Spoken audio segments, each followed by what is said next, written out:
Hello everyone, welcome back again. My name is Ankit and you are watching Biology by Wi-Fi Toppers. तो last की video में मैंने introduction दिया था कि कैसे हम बायोलॉजी को कवरअप करने वाले हैं यहाँ पर 11th एंड 12th की बायोलॉजी। तो इन लेक्चर्स को देखने के दौरान आपको कुछ चीज़ें हैं जो कंडीशंस हैं बेसिकली उनको फुलफिल करना है। एक तो आपको एनसीईआरटी को खोल के रखना है और कुछ मैं इंपॉर्टेंट पॉइंट्स जो यहाँ पे लिखाऊंगा, मतलब आउट ऑफ लाइक जो अंडरलाइनिंग होगी वहाँ पे मैं हाईलाइट भी कर दूंगा, पर जो मैं कुछ अलग से भी लिखाऊँ तो उसको आपको नोटबुक में लिखना है और बाकी ज़्यादा मतलब एकदम लेंदी नोट्स नहीं बनाने हैं कि हाँ एकदम लिखाना है। मैं लाइन टू लाइन आपको समझाते जाऊँगा, उसमें कुछ अगर आपको लगे कि नोट डाउन करने वाली चीज़ें हैं तो आप उसको कॉपी पे आराम से नोट कर सकते हैं। बाकी आप एनसीईआरटी को खोल के बैठे, एक पेंसिल लेके बैठे, जहाँ जहाँ पे मैं अंडरलाइन करने को बोलूँ या जिस टॉपिक को मैं बोलूँ, जिस पॉइंट को मैं बोलूँ ज़्यादा मोस्ट इंपॉर्टेंट है तो उसको आप एकदम बॉक्स में ऐसे बंद कर लें। बाकी मैं यहाँ पे चीज़ों को हाईलाइट ऑलरेडी कर लिया है ताकि हमारा टाइम बच सके। तो चलिए बिना टाइम वेस्ट के वीडियो को शुरू करते हैं। तो फर्स्ट यूनिट जो हमारी है वो है diversity in the living world. तो diversity in the living world के अंदर बेसिकली ये यूनिट है, हमारी फर्स्ट यूनिट है। इसके अंदर 4 चैप्टर है हमारे। चैप्टर 1 में है द लिविंग वर्ल्ड, चैप्टर 2 हमारा जो है बायोलॉजिकल क्लासिफिकेशन एंड चैप्टर 3 है हमारा प्लांट किंगडम, देन हमारा एनिमल किंगडम। ये 4 चैप्टर हमें कवरअप करने हैं यूनिट 1 में, जो कि है डाइवर्सिटी इन लिविंग वर्ल्ड। ठीक है, हम वीडियो को पार्ट्स में करेंगे, ज़्यादा लेंदी वीडियो नहीं बनाएंगे 2-2, 3-3 घंटे की। तो चलिए वीडियो को शुरू करते हैं। तो यहाँ पर क्या है लिखा है, biology is the science of life forms and life processes. यानी कि जो बायोलॉजी है बेसिकली इसमें क्या पढ़ना है हमें कि जितनी भी लाइफ फॉर्म्स है, वैरायटी ऑफ लाइफ फॉर्म्स है हमारी अर्थ पे, और उनके जो लिविंग प्रोसेस है, लिविंग प्रोसेस जैसे वो कैसे रेस्पिरेशन करते हैं, कैसे मेटाबॉलिज्म करते हैं, कैसे ग्रोथ करते हैं, कैसे रिप्रोडक्शन करते हैं, ये सब क्या हो जाएंगे, लाइफ प्रोसेसेस हो जाएंगे। तो इनके बारे में भी हमें स्टडी करना है। देन उसके बाद लिखा है the living world comprises an amazing diversity of living organism. यानी कि जो हमारा लिविंग वर्ल्ड है इसमें क्या है, बहुत ज़्यादा डाइवर्सिटी है। डाइवर्सिटी से हमें मतलब क्या है, देखो क्या होता है, डिफरेंट टाइप ऑफ ऑर्गेनिज्म। जैसे हम लोग ह्यूमन है, ऐसी बहुत सारी देखो ना, अगर देखो इधर बफेलो है, काऊ है, डॉग है, कैट है, ठीक है, ऐसे कितने सारे पैरट है, अगर देखो फिश हैं, ठीक है, ऐसे बहुत सारे डिफरेंट टाइप के क्या है, ये सब ऑर्गेनिज्म है, ये सब लिविंग बींग है। तो इनकी वैरायटी यानी डिफरेंट टाइप के हैं, इसीलिए इन्हीं को हम क्या कहते हैं, डाइवर्सिटी कहते हैं। यानी डाइवर्सिटी का मतलब क्या होता है, विभिन्नता, कि कितने अलग अलग प्रकार के प्राणी हैं हमारी इस अर्थ पे। फिर अगली लाइन लिखी है, early man could easily perceive the difference between inanimate matter and living organism. यानी कि जो पहले के इंसान होते थे, इनएनिमेट का मतलब क्या होता है, नॉन लिविंग, नॉन, यहाँ पे मैं कर दे रहा हूँ, लिख दे रहा हूँ, नॉन लिविंग। ठीक है, नॉन लिविंग क्या होता है, इनएनिमेट, या इसी को हम क्या बोल सकते हैं, एबायोटिक, एबायोटिक भी बोलते हैं। एंड एनिमेट को क्या बोलेंगे, एनिमेट को बोलेंगे हम लिविंग एंड या फिर बायोटिक बोलेंगे।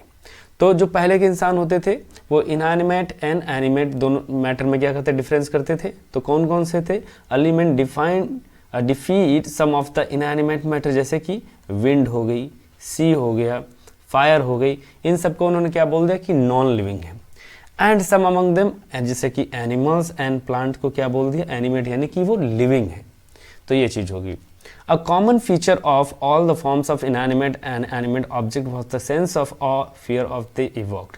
यानी कि कैसे जितने भी इनएनिमेट एंड एनिमेट जो ऑर्गेनिज्म थे वो कैसे अपने जो बायोलॉजिकल प्रोसेस हैं वो करते थे, वो क्या करता है, एक टाइप से हमें अमेज करता है कि हमें हाँ कि कैसे ये सब हो रहा है। The description of living organism including, मैं इसको इस साइड कर देता हूँ, ठीक है, including human beings began much later. मतलब कि जो कह रहे हैं कि डिस्क्रिप्शन जो हो रहा है लिविंग ऑर्गेनिज्म का अलग अलग प्रकार के देखा जाए तो उसमें जो था ह्यूमन बींग्स वो बहुत बाद में हुआ, मतलब कि उसमें बहुत बाद में उस चीज़ को किया गया ह्यूमन हिस्ट्री में। Societies which indulge in anthropocentric, इसको बोलते हैं एंथ्रोपोसेंट्रिक। मतलब क्या होता है, एंथ्रोपो मतलब क्या होता है, ह्यूमन, यानी ह्यूमन सेंट्रिक था। मतलब पहले के जो लोग होते थे ह्यूमन सेंट्रिक थे। और biology could register limited process of biological knowledge, यानी कि इनको बहुत लिमिटेड जो मतलब नॉलेज थी, बहुत ही आप कह सकते हैं लेक ऑफ नॉलेज थी उन लोगों को। तो वो एंथ्रोपोसेंट्रिक मतलब कि ह्यूमन सेंट्रिक थे, यानी कि ह्यूमन को ज़्यादा वो बताते थे कि हाँ वो सबसे ऊपर हैं। देन उसके बाद क्या हुआ, systematic and monumental description of life form brought in out of necessity detail identification nomenclature. ये इसको थोड़ा सा मैं नीचे करता हूँ। तो systematic and monumental description life form brought in out of necessity detail systematic, जैसे कि क्या है, आइडेंटिफिकेशन, नोमेनक्लेचर एंड क्लासिफिकेशन। यानी सिस्टमेटिक का मतलब क्या होता है कि जो हमारी जितने भी लिविंग बींग्स हैं उनको एक तरीके से क्या किया गया है, डिवाइड करके, इन क्लासिफाई करके अलग अलग ग्रुप्स में रखा गया है। तो उसी को हम क्या कहते हैं, आइडेंटिफिकेशन पहले करेंगे, फिर नोमेनक्लेचर, उनका नाम एक पर्टिकुलर देंगे, देन उसको क्या करेंगे, हम क्लासीफाई कर देंगे, एक यूनिक कैटेगरी जो होगी उसकी। The biggest spin off such studies recognise the sharing of similarities among, मतलब कि ये जो कर रहे हैं क्लासिफिकेशन वो किसके बेसिस पे कर रहे हैं, सिमिलरिटीज के बेसिस पे, कि वो सिमिलर है तो उसको एक ग्रुप में रख देंगे, अगर दूसरा डिसिमिलर है तो उसको वहाँ से, जो बेसिकली दी गई है कितने प्रकार की हो सकती है, एक तो हॉरिजॉन्टल हो सकती है या फिर क्या हो सकती है, वर्टिकल हो सकती है। तो हॉरिजॉन्टल का मतलब क्या होता है, जैसे कि मान लो मैं हूँ, ठीक है, यानी कि हम लोग की जनरेशन है, तो हम इसको नाम रख देते हैं जीवन, और इसके नीचे क्या है, एक G2 जनरेशन सेकंड। तो जीवन जनरेशन में मान लो एक A है, एक B, क्या करते हैं, रिप्रोड्यूस करते हैं और यंग वन को बनाते हैं, मान लो यहाँ पर, ठीक है, C एंड D को, ठीक है। तो ये दोनों आपस में किस तरीके से संबंधित हैं, इसको हम क्या कहेंगे, हॉरिजॉन्टल सिमिलरिटीज। और ये CA से किस प्रकार संबंधित, यानी कि हम अपने पेरेंट्स से किस प्रकार संबंधित हैं, ये क्या वर्टिकल सिमिलरिटी, और हम अपने मतलब क्या कह सकते हैं, साथ वालों से किस प्रकार से सिमिलर हैं, उसको हम क्या कहेंगे, हॉरिजॉन्टल सिमिलरिटीज। आई होप आपको समझ में आ गया। ये दो प्रकार की सिमिलरिटी हैं, एक वर्टिकल, एक हॉरिजॉन्टल, यानी कि हमारे ऊपर जो जनरेशन है, हमारा जो लाइक बोलते हैं ना फाइलोजेनेटिक ट्री जो होता है इवोल्यूशनरी रिलेशनशिप में देखा जाए, तो उसको हम वर्टिकल बोलेंगे, जी हमारे पेरेंट्स, देन उनके पेरेंट्स, देन उनके पेरेंट्स, उनसे किस प्रकार हम लाइक सिमिलर हैं, वो हो जाएगी वर्टिकल। और हम अपने आसपास वालों से किस प्रकार से सिमिलर हैं, वो हॉरिजॉन्टल सिमिलरिटी हो जाएगी, ठीक है। उसके बाद दिया गया है दैट ऑल प्रेजेंट डे, ये सब ऐसे लिखा हुआ है। फिर लिखा है कंजर्वेशन ऑफ बायोडाइवर्सिटी, मतलब ये जो चीज़ें हैं अर्थ पे जितने भी टाइप के ऑर्गेनिज्म रह रहे हैं उनको क्या कर सकते हैं, हम प्रिजर्व करना चाहते हैं, कंजर्व करना चाहते हैं, ह्यूमन जितने भी आज के टाइम पे हैं। इन द फॉलोइंग चैप्टर, हम इस चैप्टर में क्या करेंगे, इन्हीं को, यानी कि हम डिस्क्रिप्शन में दिया गया है including classification animal and plant, ठीक है। तो हम इस चैप्टर में क्या करने वाले हैं, ये जितने भी प्रकार के डिफरेंट टाइप के ऑर्गेनिज्म हैं इन्हीं का हम क्या करने वाले हैं, क्लासिफिकेशन करेंगे। कैसे करेंगे, टैक्सोनॉमिस्ट पर्सपेक्टिव से, यानी टैक्सोनॉमिस्ट जिस तरीके से उन्होंने एक क्राइटेरिया बनाया है उसके बेसिस पे हम ऑर्गेनिज्म को क्या करेंगे, क्लासिफाई करेंगे। तो यहाँ पर आंस मेयर के बारे में कुछ इंपॉर्टेंट जानकारी दी गई है। तो इनको क्या कहा गया था, सबसे इंपॉर्टेंट है the Darwin of 20th century, इनको the Darwin of 20th century कहा गया। क्यों कहा गया, और ये 100 जो ग्रेटेस्ट साइंटिस्ट है ऑल टाइम, उनमें भी इनका क्या रहा है, नाम रहा है, ठीक है। और सबसे बड़ा इनका जो योगदान रहा है वो किस में रहा है, बायोलॉजिकल स्पीसीज, यानी कि the species concept of the biological species concept जो दिया गया था, जो करेंटली एक्सेप्टेड है आज की डेट में, वो किसने दिया था, अर्नस्ट मेयर ने दिया था। और ये कितने साल तक जीवित रहे थे, 100 ईयर तक जीवित रहे थे, यानी कि 1904 से 2004 तक इनकी लाइफ रही थी, ठीक है। और एक चीज़ याद रखनी है यहाँ पर आपको, इनको ना ट्रिपल क्राउन ऑफ बायोलॉजी भी क्या हुआ था, मिला था। कौन कौन से ट्रिपल क्राउन है, तो फर्स्ट हमारा क्या हो जाएगा, बाल्सम प्राइज हुआ था 1983 में, इंटरनेशनल प्राइज फॉर बायोलॉजी इन 1994 में, एंड क्रेफूड प्राइज इन 1999 में। तो ये 3 प्राइज इनको बायोलॉजिकल लाइक स्पीसीज कॉन्सेप्ट या बहुत सारी इन्होंने मतलब रिसर्च की, जैसे जू जियोग्राफी है, इवोल्यूशन है, सिस्टमेटिक्स है, इन सब में किसी न किसी में सब में इनका थोड़ा सा योगदान रहा है, थोड़ा थोड़ा करके। और यहाँ पर देखा जाए तो जो इवोल्यूशनरी बायोलॉजी है इसमें भी इनका एक बहुत ज़्यादा योगदान रहा था। और जो आज की डेट में बायोलॉजिकल स्पीसीज कॉन्सेप्ट है वो इनके द्वारा ही दिया गया था। बायोलॉजिकल स्पीसीज कॉन्सेप्ट बेसिकली क्या है कि जितनी भी स्पीसीज होंगी वो अपने आप में क्या करेंगी, रिप्रोड्यूस करेंगी, कैसा, एक फर्टाइल यंग उनको। ये जब हम बायोलॉजिकल स्पीसीज कॉन्सेप्ट पढ़ेंगे तो वहाँ पे आपको समझ में आएगा। तो अर्नस्ट मेयर के बारे में तो इतनी सी आपको जानकारी याद रखनी है, ये पॉइंट आपको याद रखने हैं यहाँ से, ठीक है। आगे मूव करते हैं। तो यहाँ से हमारा फर्स्ट चैप्टर स्टार्ट होता है द लिविंग वर्ल्ड। ठीक है, तो द लिविंग वर्ल्ड क्या है? How wonderful is the living world, the wide range of living type in amazing. मतलब कि कितना ज़्यादा वंडरफुल है हमारा लिविंग वर्ल्ड और कितनी ज़्यादा वाइड रेंज है, कि कितनी ज़्यादा वैरायटी है इस लिविंग वर्ल्ड में। The extraordinary habitat in which we find living organism to be, क्या क्या हो सकते हैं? तो कोल्ड माउंटेन्स हो जाए, डेसिडुअस फॉरेस्ट हो सकते हैं, ओशियंस हो सकते हैं, फ्रेश वाटर एंड लेक्स हो सकते हैं, फ्रेश वाटर लेक्स हो सकते हैं, डेजर्ट्स हो सकते हैं एंड हॉट स्प्रिंग्स हो सकते हैं। यानी कि जितने भी लिविंग ऑर्गेनिज्म हैं, क्योंकि वो डिफरेंट डिफरेंट हैं, वैरायटी है उनमें, ठीक है, तो वो अलग अलग जगहों पे भी रहते हैं। हैबिटाट का मतलब क्या होता है? जहाँ पे कोई रहता है। जैसे हम लोगों के क्या मकान वगैरह में रहते हैं, ऐसी बर्ड्स कहाँ रहती हैं? अपना नेस्ट बना के रहती हैं। अगर हम लॉयन की बात करें तो वो गुफा वगैरह में बना के रहते हैं, केव में रहते हैं, बरोज में रहते हैं कुछ जानवर। तो अलग अलग जानवर अलग अलग इन्वायरमेंट में अलग अलग कंडीशंस में रहते हैं, उनको हम क्या कहते हैं? हैबिटाट कहते हैं। तो जैसे माउंटेन्स पे रहते हैं, कुछ डेसिडुअस फॉरेस्ट में रहते हैं, कुछ ओशियंस में रहते हैं। तो कितनी ज़्यादा वेराइटी है। ये क्या करती है? लीव अस स्पीचलेस, मतलब हमें निशब्द कर देती है। The beauty of galloping horse, galloping horse का मतलब क्या होता है? दौड़ता हुआ घोड़ा। ऑफ माइग्रेटिंग बर्ड, कुछ बर्ड क्या करती है? माइग्रेट करती हैं। The valley of flowers, flowers की वैली अगर देखें, या अटैकिंग शार्क देखो। Evoke awe and deep sense of wonder, कितना अमेज करते हैं हमें ये सब, कि अगर सच में आप लिविंग वर्ल्ड को देखोगे, मैं यहाँ पे आपको एक वीडियो दिखाता हूँ, आप देखो कि लिविंग वर्ल्ड हमारा कितना ज़्यादा अमेजिंग है, कितना ज़्यादा वंडरफुल है, कितनी ज़्यादा वैरायटी है। यहाँ पे अलग अलग डिफरेंट टाइप के ऑर्गेनिज्म मिलते हैं, अलग अलग जगहों पर रहते हैं, बायोलॉजिकल एक्टिविटीज से परफॉर्म करते हैं। तो आपको बहुत इंटरेस्टिंग सब्जेक्ट लगेगा। ठीक है, उनमें भी क्या मिलता है? हमें इकोलॉजिकल कॉन्फ्लिक्ट देखने को मिलता है। इकोलॉजिकल कॉन्फ्लिक्ट का मतलब क्या होता है? कि वो आपस में क्या करते हैं? कंपटीशन भी करते हैं, कोऑपरेशन भी करते हैं। जैसे कुछ ऑर्गेनिज्म क्या है, खाने के लिए अगर खाना उतना ही है लिमिटेड, तो दो जानवरों को आपने लड़ते हुए भी देखा होगा। जैसे कि लॉयन क्या करता है? डियर को हंट कर देता है, उसको मार कर खा जाता है। तो ये एक टाइप का क्या है? ये कॉन्फ्लिक्ट है। कोऑपरेशन क्या है? एक दूसरे की हेल्प भी करते हैं। बहुत सारे ऑर्गेनिज्म हैं जो एक दूसरे की क्या करते हैं? एक टाइप से कॉमेंसलिज्म शो करते हैं, म्यूचुअलिज्म शो करते हैं, वो एक दूसरे की मदद करते हैं। तो ये सारी चीज़ें भी आपको देखने को मिलेंगी इस ऑर्गेनिज्म में। अब ये क्या है?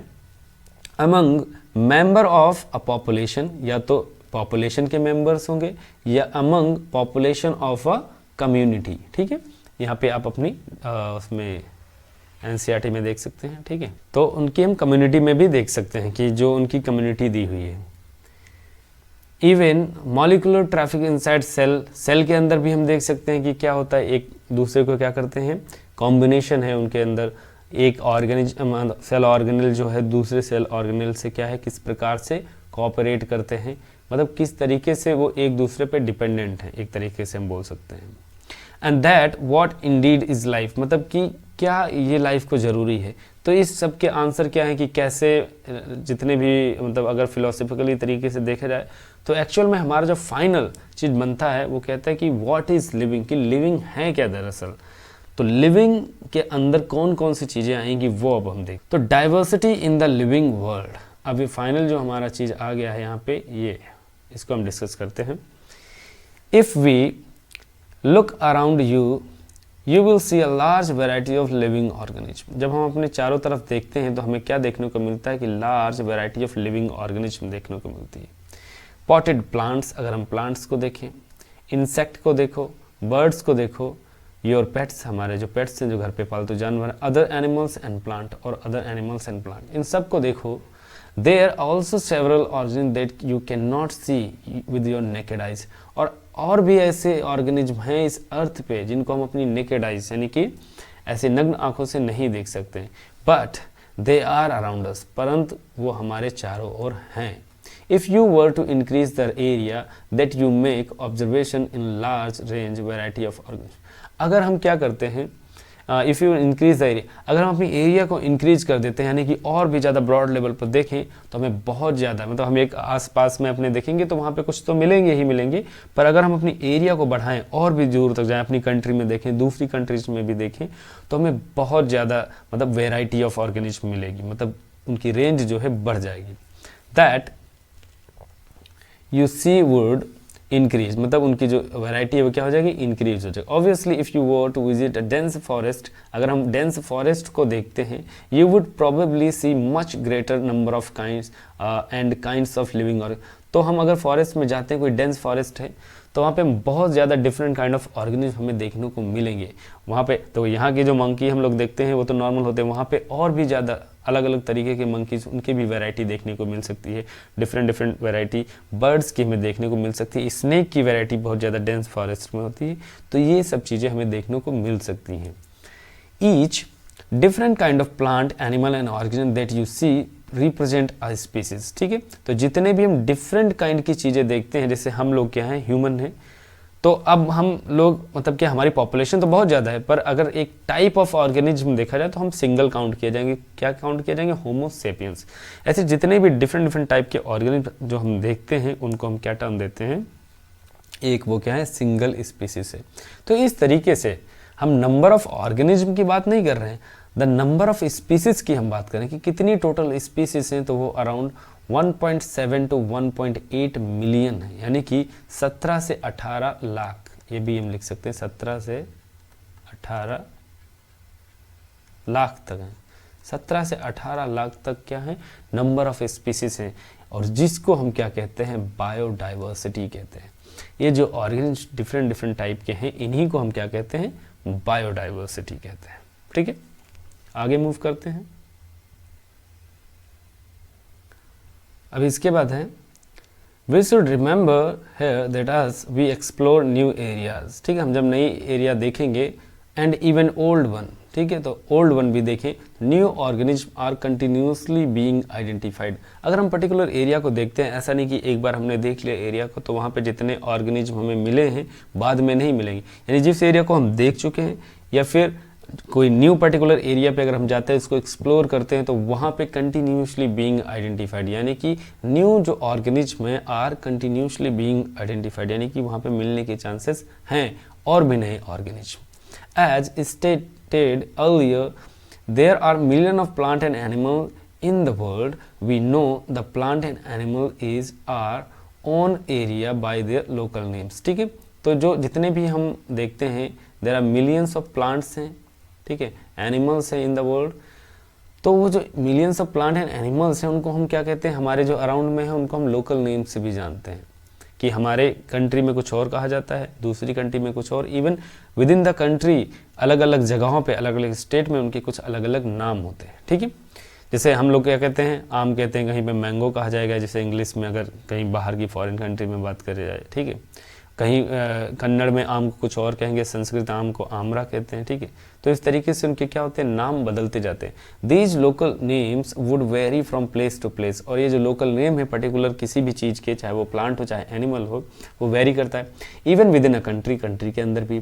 Probably you would recognise the confusion that would be created if we didn't way means to talk to each other. मगर अगर हमें एक पर्टिकुलर वे नहीं मिलेगा कि कैसे हम उनमें क्या डिफ्रेंशिएट कर पाएँ, तो हम क्या हो जाएंगे, कन्फ्यूजन में आ जाएंगे कि आप किस चीज़ के बारे में बात कर रहे हैं। जैसे मैं कर रहा हूँ पर्टिकुलर किसी पाइसम सैटिवम के बारे में, तो उसका एक पर्टिकुलर नाम है जो कि वर्ल्ड वाइड जाना जाता है। ये क्या है, एक उसका बायोलॉजिकल नेम हो गया।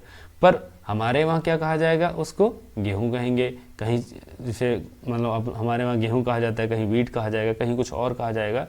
तो उससे क्या हो सकती है, हमें कन्फ्यूजन हो जाएगी। तो इसलिए हम क्या कर रहे हैं, hence there is a need to standardise the naming of living organism, यानी कि स्टैंडर्ड उसको नाम देने की क्या हो जाएगी, ज़रूरत है, किसमें, लिविंग ऑर्गेनिज्म को। अगर हम लिविंग ऑर्गेनिज्म को स्टैंडर्ड नाम दे देंगे तो क्या हो जाएगा, वो यहाँ भी सेम रहेगा, दूसरी कंट्री में भी सेम रहेगा। तो इस पर्टिकुलर प्रोसेस को हम क्या कहते हैं, नॉमेनक्लेचर कहेंगे। ठीक है, ये बहुत इंपॉर्टेंट है। ये जो पर्टिकुलर चीज़ है कि किसी भी लिविंग ऑर्गेनिज्म का एक स्टैंडर्ड और यूनिक नाम देना, उसको हम क्या कहेंगे, नॉमेनक्लेचर कहेंगे। ऑब्वियसली नॉमेनक्लेचर और naming is usually is only possible when the organism is described correctly, यानी कि उसका नाम देना भी तभी पॉसिबल है जब हम उसको क्या कर सकें, करेक्टली आइडेंटिफाई करें। ऐसा नहीं कि हम उसको कुछ और आइडेंटिफाई कर दें। अगर उसका नाम करेक्टली आइडेंटिफाई हम लोग कर पाएंगे तो उसको हम क्या कहेंगे कि हाँ वो पर्टिकुलर वही ऑर्गेनिज्म है और इसका हम नाम भी दे पाएंगे। ठीक है, तो अब जो जितने भी मान लो नॉमेनक्लेचर हैं वो कैसे दिया जाएगा, किस बेसिस पे दिया जाएगा, अब हम वो देखते हैं। जैसे कि आप लोगों को पता होगा कि एनिमल के लिए एनिमल का एक सोसाइटी बनाई गई है, जैसे कि उनके लिए कोड बनाए गए हैं, जैसे कि यहाँ पे देखो लिखा हुआ है, for plant scientific name are based on agreed principle and criteria. अगर कोई प्लांट है उसका साइंटिफिक नेम हमें देना है तो उसके लिए कुछ क्राइटेरिया हैं जिसको एग्री करना चाहिए। उसके लिए क्या बनाई गई है, international code for botanical nomenclature, यानी कि ICBN, international code for botanical nomenclature. और जो हमारे एनिमल्स हैं, एनिमल के लिए क्या टैक्सोनॉमिस्ट ने दिया है, code international code of zoological nomenclature. ठीक है, तो जो एनिमल्स हैं उनके लिए ICZN है, जो प्लांट्स हैं उनके लिए ICBN है, international code for biological nomenclature, international code of zoological nomenclature. ये दो चीज़ें दी। अब ये नॉमेनक्लेचर कैसे होगा, किस बेसिस पे होगा, क्या क्राइटेरिया रहेंगे, वो नीचे देखो कुछ पॉइंट दिए गए हैं। तो एक साइंटिस्ट थे जिनका नाम था कैरोलस लीनियस। उन्होंने क्या बताया, उन्होंने कहा 2 कंपोनेंट होंगे। ठीक है, कैरोलस लीनियस ने कहा कि किसी के भी क्या होंगे, 2 नाम होंगे। जो फर्स्ट होगा उसका क्या होगा, जीनस होगा, और जो सेकंड वाला होगा उसको क्या कहेंगे, स्पीसीज होगा। ठीक है, यानी फर्स्ट क्या होगा, जीनस होगा, सेकंड क्या होगा, उसका स्पीसीज होगा, और वही उसका क्या हो जाएगा, बायोलॉजिकल नेम हो जाएगा, यानी कि। ठीक है, तो कैरोलस लीनियस ने बोला कि 2 कंपोनेंट होंगे किसी भी उसके क्या नाम है, ऑर्गेनिज्म के, एक तो जेनेरिक नेम और दूसरा क्या हो जाएगा, स्पेसिफिक एपिथेट। एपिथेट इसी को क्या बोलेंगे, स्पीसीज भी बोल सकते हैं। तो ये इसको हम क्या बोलेंगे, बाइनोमियल नॉमेनक्लेचर, यानी कि 2 नाम पद्धति, यानी किसी भी ऑर्गेनिज्म के 2 नाम होंगे। किसने दिया, कैरोलस लीनियस ने दिया। तो ये नाम चलने लगा। अब जैसे हम बात करें मैंगो की, ठीक है, तो मैंगो को हम क्या कहते हैं इंग्लिश में, मैंगो मतलब आम को मैंगो कहते हैं। और उसका अगर साइंटिफिक नेम देखा जाए तो क्या है, मेंजीफेरा इंडिका। ठीक है, मेंजीफेरा इंडिका, तो ये उसका साइंटिफिक नेम। अब नेम कैसे देना है पर्टिकुलर किसी भी ऑर्गेनिज्म का, लिखते टाइम भी हमें ध्यान रखना, तो उसकी कुछ कंडीशंस लिखी हुई मैं बताता हूँ। देखो, जो जेनेरिक नेम होगा, स्टार्टिंग वाला पहला वाला, उसका फर्स्ट लेटर क्या होना चाहिए, कैपिटल होना चाहिए। जो सेकंड वाला यानी कि स्पीसीज होगा उसका, वो क्या हो जाना चाहिए, स्मॉल लेटर में होना चाहिए। ठीक है, और ये क्या है, लैटिन भाषा के नेम है। लैटिन भाषा बहुत ही आउटडेटेड भाषा है जिसमें कोई अब फेरबदल नहीं हो सकती, इसीलिए लैटिन को फॉलो करते हैं। और इटैलिक में लिखना चाहिए। इटैलिक कैसे होता है, जैसे ऐसे, जैसे इंडिका लिखना ना तो ऐसे हल्का सा तिरछा, यानी कि ऐसे। तो जब हम कंप्यूटर पे लिखेंगे तो उसमें तो इटैलिक लिख लेंगे, पर जब हम हाथ से लिखते हैं तो इटैलिक लिखना उतना मतलब हम नहीं लिख पाएंगे उतना सही से। तो इसलिए हमें क्या करना है, अंडरलाइन करना है हाथ से लिखते टाइम। ठीक है, तो क्या है, 3-4 चीज़ें हैं। पहला लेटर क्या होना चाहिए, फर्स्ट, यानी कि जेनेरिक नेम क्या होना चाहिए, फर्स्ट कैपिटल में, स्पीसीज का फर्स्ट स्मॉल में, इटैलिक रिप्रेजेंट करने के लिए हम अंडरलाइन कर देंगे। बस इतनी सी चीज़ें आपको ध्यान रखनी है किसी भी पर्टिकुलर ऑर्गेनिज्म का नेम लिखते टाइम। फिर उसके बाद एक चीज़ आती है, देखो यहाँ पे लिखा हुआ है, लिखा है ये यहाँ पे फर्स्ट पॉइंट देखो, biological name are generally in Latin and written in italics. तो लैटिन में होंगे, इटैलिक्स में हमें लिखना है। दे आर लैटिनाइज और derive from the Latin representative, their origin जो है वो लैटिन है। The first word of biological name represent the genus, first क्या जीनस को रिप्रेजेंट करता है, and the second component denotes the specific epithet, जिसी को हम क्या बोलेंगे, स्पीसीज बोलेंगे, इसी को स्पीसीज बोल सकते हैं। ठीक है, उसके बाद both the word biological name were hand written. अगर हैंड रिटन है सेपरेटली अंडरलाइन करना है उनको, किस लिए, क्योंकि वो इटैलिक्स में है। इटैलिक्स इंडिकेट करें, indicate their Latin origin, Latin origin को इंडिकेट करने के लिए हम इटैलिक्स में लिखेंगे। ये चीज़ हो गई। उसके बाद देखो क्या है, फोर्थ पॉइंट देखो क्या है, the first word denoting genus, first genus को कैपिटल में होना चाहिए, मैंने बता दिया आप लोगों को। जैसे यहाँ पे देखो मेंजीफेरा इंडिका लिखा हुआ है, तो ये कंप्यूटर पर लिखा है तो इटैलिक्स में अगर मैं हाथ से लिखता तो इसको अंडरलाइन करना पड़ता। फिर उसके बाद बात आती है जो ऑथर उस पर्टिकुलर ऑर्गेनिज्म का नेम देगा, तो उसके लिए भी कई बार क्या होता है, हमें उसका भी नाम मेंशन करना होता है। जैसे कि अगर यहाँ पे देखा जाए तो ना मेंजीफेरा इंडिका, ठीक है। तो मेंजीफेरा इंडिका है जो है, इसको हम क्या करेंगे, अभी अंडरलाइन करेंगे। देन उसके बाद यहाँ पे हम क्या लिखेंगे, लीनियस का नाम मेंशन करेंगे। तो LINN यानी कि स्टार्टिंग के नेम के जो है यहाँ पे देखो मेंशन है, ये देखो LINN ऐसे। तो यहाँ इसको अंडरलाइन नहीं करना, मतलब जो नेम है इसको अंडरलाइन नहीं करना है, बाकी दोनों को क्या करना है, अंडरलाइन करना है। तो इस तरीके से इसको करना है आप लोगों को। फिर बात आती है कि जितने भी ये लिविंग ऑर्गेनिज्म हैं, इन सबको अब नेसेसिटी है। क्यों नेसेसिटी है क्लासिफाई करने की? क्योंकि बहुत there are so many different type of organism, we can't study them. तो मैं बात कर रहा था कि उनको हम एक साथ स्टडी नहीं कर सकते, इसीलिए हमें ज़रूरत पड़ती है क्लासिफिकेशन की। जितने भी ऑर्गेनिज्म उनको हम क्लासीफाई करेंगे on the basis of similarities and dissimilarity. वो मॉर्फोलॉजिकल एंड एनाटॉमिकल हम दोनों चीज़ें देखेंगे, इवोल्यूशनरी रिलेशनशिप भी देखेंगे कि कैसे वो एक दूसरे से संबंधित हैं।